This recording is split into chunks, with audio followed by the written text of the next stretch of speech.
A Christian university is being investigated by the federal government for possible human trafficking violations.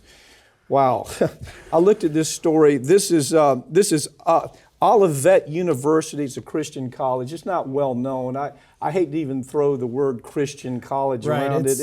It's not really. It's a different It's a different kind of Christianity when you take a look at this.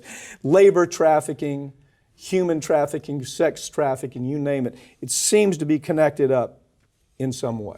Yeah, and what's really devastating about this story is that you have these students, because that's what they were doing. They were recruiting students from Korea, from China, saying, hey, come over here. We're going to give you these student visas. You know, you can come to our college. You can maybe make a better life for yourself. They get over here, and then they just ship them off to work these, below minimum wage jobs, obviously. They get paid pennies on the dollar. And then they never follow through. They never even track where these people were being shipped to. Mm-hmm. And that's what this whole thing is starting to look like. This really was just a massive criminal front for human trafficking.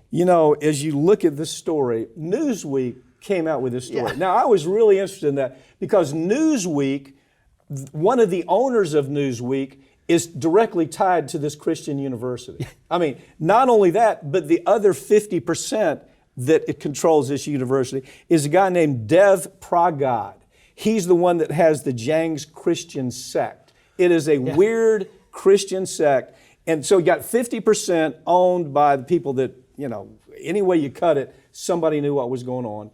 And Newsweek's in the middle trying to say, oh, well, we have the high ground because we're reporting it. No, they're not reporting it because of high ground. They're reporting it because they've been caught.